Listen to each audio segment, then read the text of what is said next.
Allah niyə bizi sınayır? Mən bunu deməzdim ki, yəni böyle bir ifadə var ki, Allah insanı imtahan eləyir, Allah insanı sınayır. Mən düşünmürəm ki, Allah insanı incitməklə onu sınayar. Biz öz bəlalarımızın, öz bəd əməllərimizin əziyyətini çəkirik. Yəni, müəyyən bir əməllər ki, törədilir cəmiyyətdə, onun nəticəsini biz də dadırıq da. O əməlləri törədən də bizim kimi insanlardır. Və biz onların qurbanı olmuruq.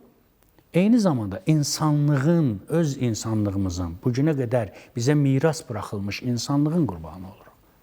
Bugün siz sınanılırsınız, düşünürsünüz. Yox. Ya əgər sınanılıramsa, mən hər gün sınanıram bir insan olaraq. Yox, sınanmaq deyilən bir şey yoxdur. Çünki öz təbii halımdayam. Rol oynamıram mən. Rol oynamaq zövqünü də bilmirəm.